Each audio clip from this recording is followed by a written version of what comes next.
ఖమ్మం జిల్లా చింతకాని మండలంలో deputy CM బట్టి విక్రమార్క పర్యటించారు. ప్రొద్దుటూరు గ్రామంలో ఇటీవల ఆత్మహత్య చేసుకున్న రైతు భోజండ్ల ప్రభాకర్ కుటుంబాన్ని పరామర్శించారు. తన భూమి చెరువు శిఖంలో వేసిన మెరకను తొలగించారని మనస్తాపంతో రైతు సెల్ఫీ వీడియో తీసుకుని ఆత్మహత్యకు పాల్పడ్డాడు. దీనిపై మృతుడి కుటుంబ సభ్యులతో బట్టి మాట్లాడారు. జరిగిన ఘటన చాలా బాధాకరమన్నారు. ఎంత పెద్ద సమస్య ఉన్నా పరిష్కార మార్గం చూసుకోవాలని, ఇలాంటి చర్యలకు పాల్పడవద్దని విజ్ఞప్తి చేశారు. జరిగిన పొరపాటుకు కారణం ఎవరైనా సరే వదిలిపెట్టేది లేదన్నారు. మృతుడి కుటుంబానికి న్యాయం జరిగేలా చేస్తామన్నారు.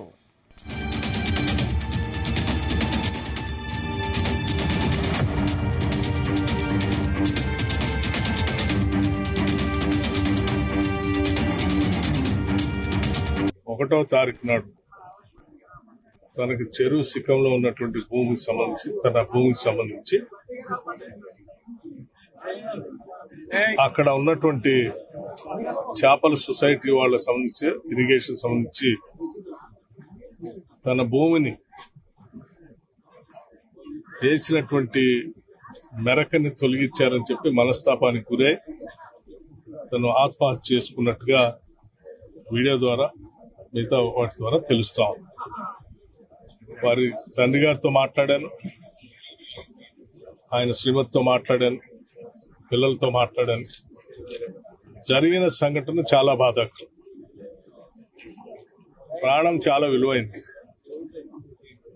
మనం పుట్టింది బతకటానికి కానీ చావటానికి కాదు. ఎంత పెద్ద సమస్యలున్నా ఎక్కడో దగ్గర పరిష్కార మార్గం చూసుకొని బతకడం కోసం ప్రయత్నం చేయాలి తప్ప ఎవరు ఇటువంటి చర్యలకు పాల్పడవద్దని చెప్పి నేను ముందుగా విజ్ఞప్తి చేస్తున్నాను.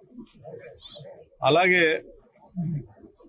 ఇతను ఆత్మహత్యను పురిగొల్పి దానికి దారితీసిన పరిస్థితులు కల్పించిన వ్యక్తులు ఎవరైనా సరే, ఎంత పెద్దవాళ్ళైనా సరే, నిష్పక్షపాతంగా ఎంక్వైరీ చేసి బాధ్యులైనటువంటి వారిపైన చట్టపరంగా చర్యలు తీసుకునేటట్టుగా పూర్తి స్థాయిలో సంబంధిత పోలీసు అధికారులందరికీ ఆదేశాలు ఇవ్వడం జరిగింది.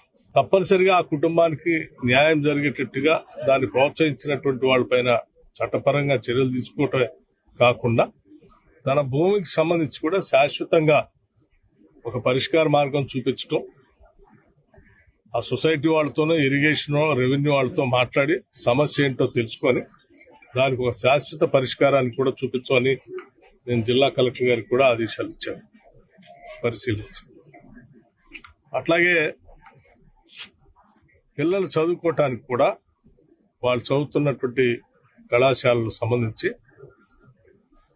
చదవటానికి కావాల్సినటువంటి సహాయ సహకారాలన్నీ కూడా ఏర్పాటు చేస్తానని చెప్పాను. నేను పిల్లలు బాగా చదువుకోవాలని నేను మనస్ఫూర్తిగా కోరుకుంటున్నాను.